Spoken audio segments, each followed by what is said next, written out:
Сайн байцгаана уу? Politic Talks with Dairy байна. За өнөөдөр би та бүхэндээ өчигдөр буюу 1 сарын 28-ны өдөр нэлээд олон улсад бүүн болсон сэдв болоод байгаа Хятадын хэмэл оюун ухааны DeepSeek платформын талаар Monday Learning цувралынхаа 3 дахь дугаарыг бэлтгэн хүргэж байна. За энэ 7 хоногийн хувьд л нэгдүгээр өдөр DeepSeek платформ олон улсад өөрсдийгөө одоо илэрхийлсэн байгаа. Хятад улс бол энэ хэмэл оюун ухааны зах зээлд хөл тавилаа гэдэг мэдээллийг Хятадын удирдагч Ши Жинпин олон нийтэд мэдээлсэн байгаа. За Ши Жинпиний мэдээлэлтэд зэрэгцээд X платформ дээр тухайн аппликейшны үүсгэн байгуулагч Ян Вэнфэн мөн жиргсэн. За ингээд технологийн салбарт аль бие ёсоор 2023 онд үүсгэн байгуулагдсан Хятадын стартап компани олон улсын түвшинд хэмэл оюун ухааны салбарт орж ирлээ шүү гэдэг мессежийг олон нийтэд хүргэсэн. За ингэснээр ерөөсө 3 хоногийн дотор одоо Хятад төдийгүй олон улсын зах зээлд за Америкийн нэгдсэн улсын бүр хөрөнгөний зах зээлд хүртэл маш том хөдөлгөөн зөвхөн нэг платформоос олж үүсээд байна. За тийм учраас өнөөдөр DeepSeek AI платформ гэж юу юм? Түүний одоо агуулга зорилго нь өөрөө юу юм бэ гэдэг чиглэлээр өнөөдрийн дугаарыг бэлтгэн хүргэж байна.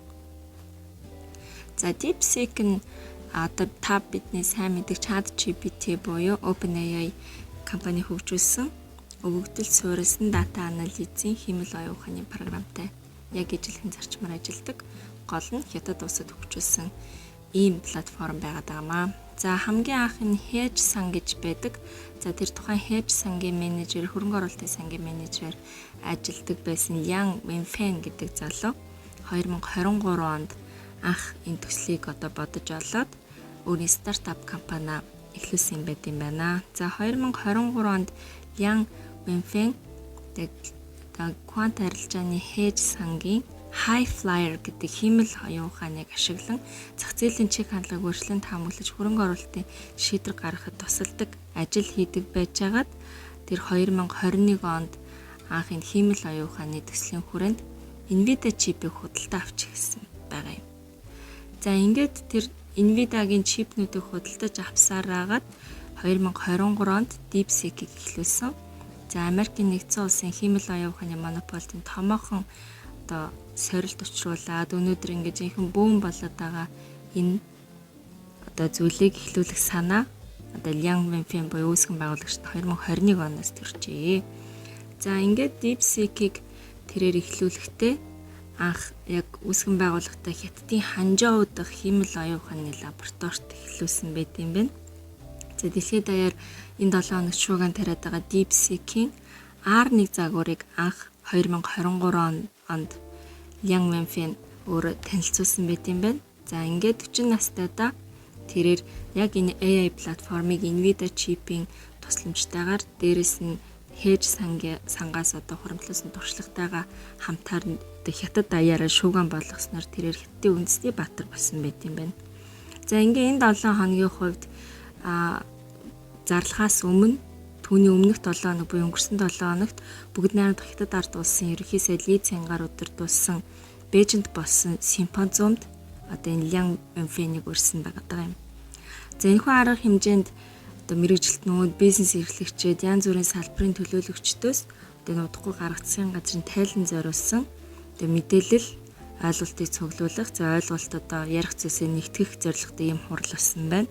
За мэдээж тухайн хурал дээр одоо энэ Ян Вэнфэний одоо DeepSeek платформыг олон улсад зарлая гэдэг шийдвэр мэдээж магадгүй тухайн хурал дээр гарсан байх боломжтой. Ингээд энэ 7 хоногийн даваа гараг буюу 1 сарын 27-нд Ян Вэнфэн өөрийнхөө X сувгаар жиргснээр энэ DeepSeek бол олон улсад ирчээ авсан. За ингээд олон улсад бид нар нээлттэй боллоо. Та бүхэн DeepSeek аппликейшнийг туршиж үзээрэй гэдэг байдлаар мэдээлэл хийсэн.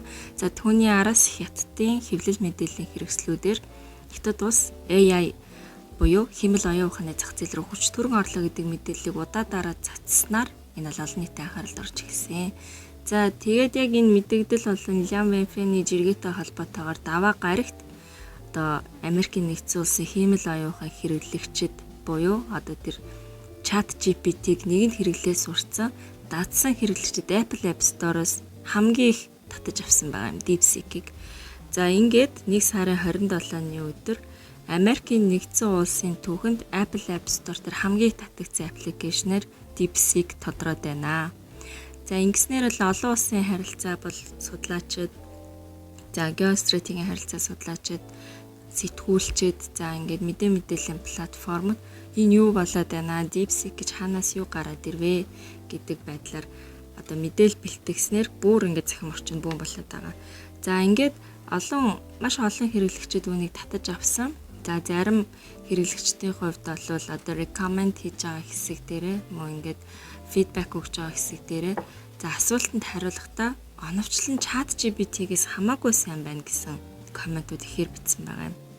За энэ асуудал нь яг Америкийн нэгдсэн улсын технологийн компаниудыг одоо цочроож хөрөнгөний зах зээлийг хүртэл одоо жижигрэхэд хүргэсэн.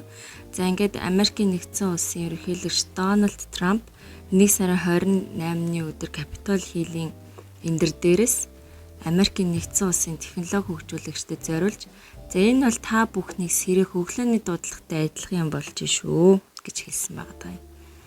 Өөрөөр хэлбэл энэ Liam Fan Nvidia-гийн чипийг ашиглаад DeepSeek-ийг хөгжүүлсэн гэдэг одоо энэ мэдээлэл олон нийтэд хүрснээр Америкийн хөрөнгөний зах зээл ялцчгүй савлаж эхэлсэн. За энэ савлгаанаасаа нийтдээ 2 триллион орчим Америк долларын ханшийн зөрүү гарсан. За ChatGPT платформын хувьд л OpenAI энэ платформыг хөгжүүлэхэд одоо нийтдээ 10 орчим жил 100 тэрбум орчим Америк долларыг зарцуулсан бол DeepSeek маш богино хугацаанд буюу ижил түвшний хөгжүүлэлтийг 3 жилийн дотор 6 сая доллараар хийсэн байна. Энэ талаар үүсгэн байгуулагч Liam Fan дурдаад за DeepSeek дээр ChatGPT-гээс өөр олон төрлийн функцүүд байгаа. За жишээ нь та зургийн хайлт хийх боломжтой.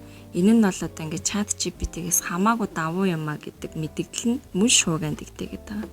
За үүнтэй холбоотойгоор DeepSeek олон улсын платформ болсонтой холбоотойгоор хэрэглэгчдийн одоо та өсгийн хэрээр DeepSeek-ийн өөрийнх нь зах зээлийн үнэлгээ бүр өдөр ирэх тусам одоо яг намайг энийг яриад сууж байгаа цаг мөчид хүртэл секундээр доллараар одоо үнэлгээ нөсөн явж байгаа.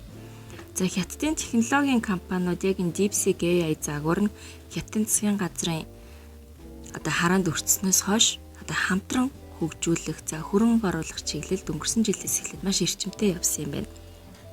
За яагаад гэвэл хятад улс бол энэ state controlled буюу одоо засгийн газрын болон төрийн хяналтын өөрөө маш өндөр. За төрийн хяналтандор бүх бизнес явдаг учраас яг энэ хиймэл оюун ухаан чиглэлд үндэсний аюулгүй байдал болон геополитикийг яаж хослуулах вэ гэдэг талаар маш тодорхой бодлого баримталдаг. За өөрөөр хэлбэл тухайн технологиг ашиглаж одоо янз бүрийн салбарт өөрсдийн чадах, за боломжит үр нөлөөгөөрөө дэлхийд даяар олонний анхаарлыг бид нэр татна. За хятад одоо оюун ухаанаараа дэлхийд тэргүүлэгч болно гэдэг энэ ирмэлзэл амбиц одоо хүртэл хатгасаар байгаа. Одоо энэний бас нэг хэсэг нь өөрөө DeepSeek болж харагдаад байгаа юм. За ингээд өсөн нэмэгдэж буй чадвараар нь харах юм бол барууны орнуудын одоо яг ийм төрлийн хиймэл оюун ухааны загваруудын шууд өрсөлдөгч болсноор аргагүй бас нөгөө талд байгаа европчууд манд бас анхаарахаас аргагүй болсон. Яагад гэвэл яг нь Орос Украины дайнтай холбоотой дэлхийн ягийн одоо хурцдмал цаг үед байгаа энэ үед дэлхийн зах зээл улс төр технологийн стандартад нөлөөлж болох үс ийм хиймэл оюун ухааныг бий болгочиход байгаа учраас тэд нар л анхаарахаас өөр аргагүй болж байна. За үүнийг Америкийн нэгдсэн улс бол цэвэр технологийн өрсөлдөөн гэж харж байгаа. За Дональд Трампыг засаглаж явах өмнөх хугацаанд бол Америк болон Хятадын худалдааны өрсөлдөөн маш хүнд түвшинд байсан.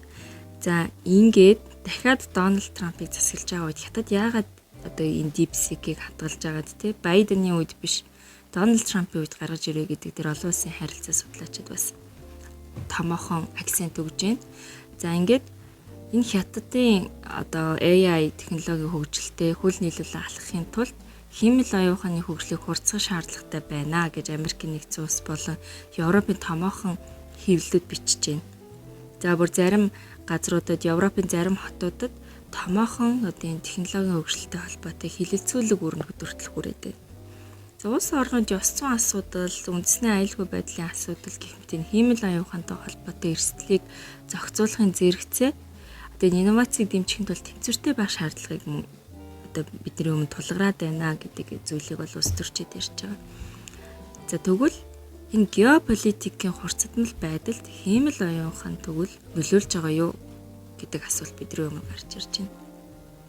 За өмнө нь Америк нэгдсэн улсын OpenAI компани хөгжүүлсэн ChatGPT анх нээлттэй хийж байхад бас олон улсын тавцанд маш олон асуудлыг дагуулж исэн. За database-д буюу өгөгдөл суурилсан энэхүү хиймэл оюун ухаанаар хэтэрхий олон мэдээллийг нэгдүгээр цуглуулж авнаа. За энэ нь одоо манай үндэсний аюулгүй байдал таршилж байна гэж үзэх улс орнууд байсан. За мэдээж энэ хятадын DeepSeek-ийн араас мөн бас яг энэ асуудал давхар тавигдаж эхэлж байгаа юм. За ингээд энэ хиймэл оюун ухааны платформуд зах зээлд ингээд нээлттэй худалдаанд гарснаар барууны зарим орнууд энийг тагнуул, за тэгээ хуурамч болон худал, ташаа мэдээлэл, за төрийн дэмжлэгтэй заллин мэхлэх одоо юм үйл ажиллагаа явуулах боломжтой сувг болгож гинэ гэсэн болгоомжлолыг олон нийтэд хандаж хэлсэн. За мэдээж эдгээр асуудлууд нь бол олон нийтийн санааг зовоож байгаа нь ойлгомжтой. Энэ санаа зовж байгаа асуудал нь хиймэл оюун ухааны системийг олон нийтийн санаа бодлыг удирдахад чиглүүлж, за дээрэс нь одоо тэр хандж байгаа платформ руу хандж байгаа техник технологи хэрэгсэл буюу device руу нэвтрэх. За тэгээ цаашлаад ийм цуглуулж олж авсан мэдээллээрээ зах зээлийн өрсөлдөөнийг одоо тасалдуулах, за эсвэл ингээд текст бус өрсөлдөөнийг бий болгох зэрэгт ингээд ашиглаж болох эрсдлийг мөн судлаачид сануулсаар байна. За Европын холбооны улсууд ихэвчлэн яг нэгдээд сургуулиудын оюутнуудын даалгавар судалгаа зэргийг нь хиймэл оюун ухаанд даатгаснаас үүдэлтэй ямар эрсдэл гарч болох юм бэ гэдгийг мөн анхаарж байгаа. За ягаад гэвэл барууны орнууд бол харьцангуй чанартай гэж нэрлэгддэг боловсролын системтэй. За дагаад ноу-хаугаа алдах, сургалтын системээ одоо нэвтрэх нэр нууц үгийг нь одоо ашиглах, тагнуулын хэрэгсэл болох үедээ гэдэг ийм болгоомжлолууд бас байсаар байгаа юм байна. За DeepSeek-ийн хувьд бол хиймэл оюун ухааны технологиг тандалтын системтэй нэгтгэсэн. За ингэснээр хүн амаа хянах тал дээр хятадын засгийн газарт яг тэр авторитар дэглэмүүдтэй ашиглах боломжийг бүрдүүлээд байна уу да гэдэг хардталт, за мөн тэр талын таамаг бол судлаачдад мөн үсээд байна. За энэ AI-ийн үр дүнд барууны орнууд одоо энэ хиймэл оюун ухааны засаглалт илүү их анхаарал хандуулж тэр нэг ардчлалын үнэт зүйлстэй нийцүүлэхийн тулд хиймэл оюун ухааны хөгжлийг зохицуулах арга замыг эрэлхийлэх шаардлагатай гэж үзээд байна. За яагаад гэвэл ирээдүйд одоо тодорхой зохицуултгүй байгаад байх юм бол нөгөө иргэний ардчилсан нийгэм өөрөө AI-аас болж устдах эрсдэлтэй шүү дээ гэдгийг бас хөндөх өстөрчид байсаар байна. За Герман улсын хувьд бол жишээ нь Facebook-ыг зохицуулсан хязгаарлалт тогтоосон хуулиудыг 2017 онд баталсан. За эдгээр хуулиуд нь одоо ч хүчин төвлөлтөөр үйлчилж байгаа. Facebook-ыг зохицуулахын хажуугаар одоо бол хиймэл оюун ухаан буюу AI-ыг зохицуулах шаардлага бол зайлшгүй бас тулгарчлаа.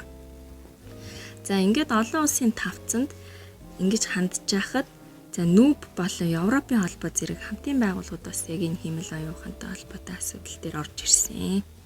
За ингээд Хятад улсын DeepSeek-ийн араас Noob, Европын холбоо зэрэг олон улсын байгууллагууд төрөл бүрийн төрийн бус байгууллагууд за дэлхийн хиймэл оюун ухааны зохицуултыг бий болгоё гэдэг хүчтэй түлхцийг одоо энэ 7 хоногоос эхлээд үзүүлж гисэн байна.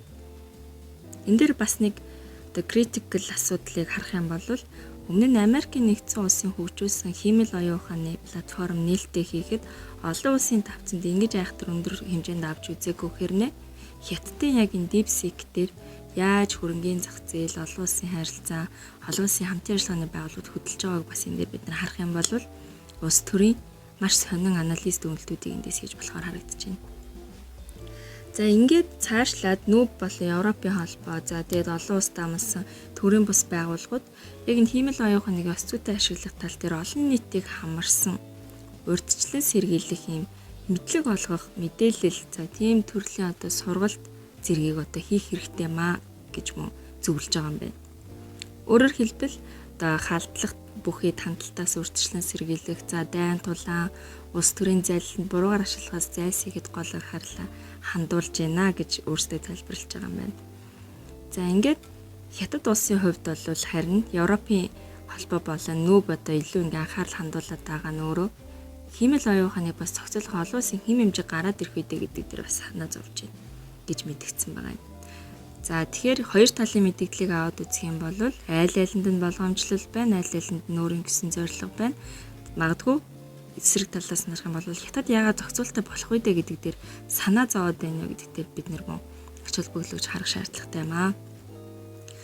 Хятадын хиймэл оюун ухааны хурдцтай дэвшил нь ялангуяа автомат жолоодлагын тээврийн хэрэгсэл, робот техник, үйлдвэрлэл, тэр байтугай өөрчлөлөгчдөд өөрчлөх салбар зэрэгт эдийн засгийн өсөлтийг нэмэгдүүлнэ. Тэр бол ойлгомжтой. За барууны компаниуд эдгээр технологиг өөрийн системд нэгтгэхийн тулд хятадын аж ахуй нэгжүүдтэй тасан зохицох хамтран ажиллах дарамт шалтгаалтай тулгаж болцсошгүй юм нөхцөл байдал үүсээд байна гэж бизнесийн салбарын хүмүүс болгоомжилж байгаа юм байна.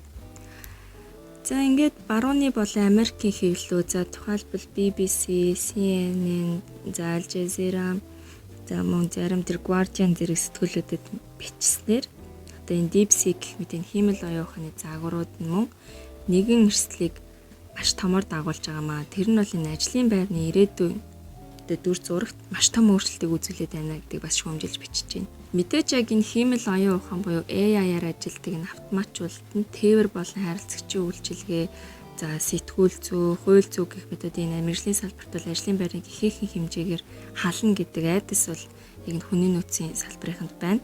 За дээрэс нь ажил олгогчдын зүгээс одоо хүний нөөцийн зардлаа хэмнэх зорилгоор AI технологид суурилж эдийн засгийн үр өгөөжийг нэмэгдүүлэх боломжтой гэдэг давуу талыг мөн олж харсан. Тэгэхэд одоо цалингаар амьдардаг буюу хөдөлмөрийн хүнсний үр шимийн үндсэн дээр амьдардаг хүмүүсийн хувьд ажлын байраа алдах гэдэг бол эрсдлийг мөн энэ хиймэл оюун ухаан үүсгэж байгаамаа. За анх ChatGPT-г нээлттэй хийж олон нийтэд цацагдахад мөн энэ ажлын байр болон хүний нөөцийн хомсдлын талаар асуудал хөндөгдөжсэн болвол хятадын хувьд одоо дэлхийн томоохон гүрэн эдийн засгийн хүчтэй тоглогчийн хувьд бол ийм байдлаар дэлхийд даяар анхаарахад хүрсэн нь мэдээж аргагүй юм аа. За ингээд Monday Learning-ийн энэ удаагийн цувралаар DeepSeek буюу хятадын AI платформын талаарх товч мэдээллийг та бүхэндээ өглөө. За та бүхэн дэлгэрэнгүй мэдээллийг миний Medium хуудаснаас болон за доор био тавсархсан линкээр орж дэлгэрэнгүйгээр унших боломжтой. За ингээд Monday Learning-ийн дараагийн дугаараар уулзтлаа. Түр баяртай үзье.